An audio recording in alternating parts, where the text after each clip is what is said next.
the harbor. So think about where you are right now when it comes to giving hope. And then the third thing is this, that we serve. It's through service. Jesus served.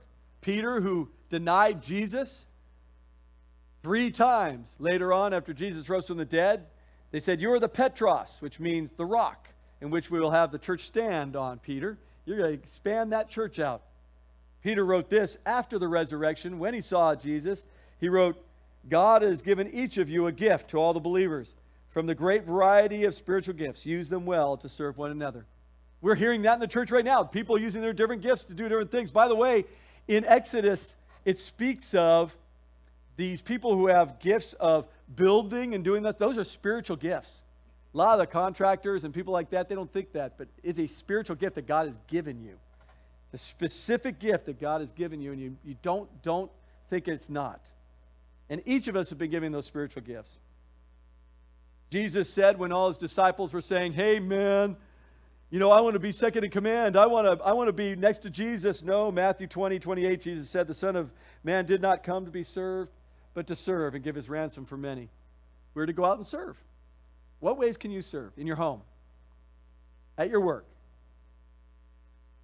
in your community, neighborhood, with whomever you run into.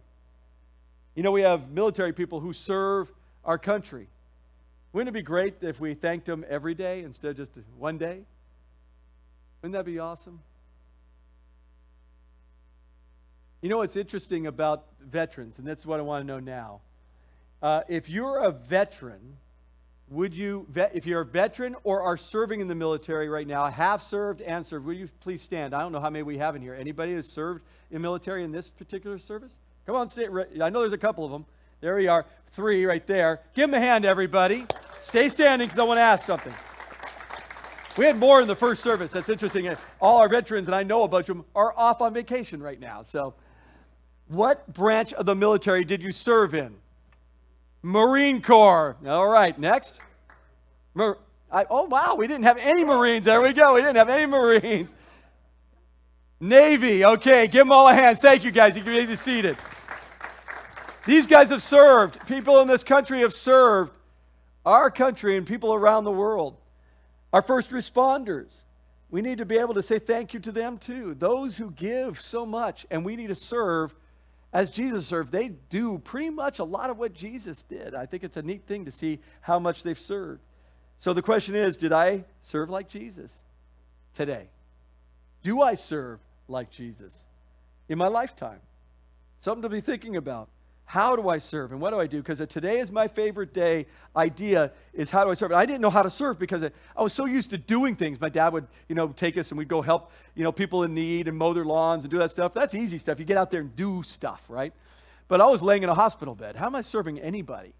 So I started telling them, "I'll pray for you." That was my way of serving. So I said, "Hey, to the nurses and doctors, let me pray for you. I got to do something. Do you guys have any prayers?" Someone would kind of go, and then after a while, they started coming in, and I started praying for a bunch of them. The nurses started coming in, doctors started coming in. I just prayed for them. It was my way of serving. Find your way of serve. Everyone can. Everyone can serve. So think about what God has for you.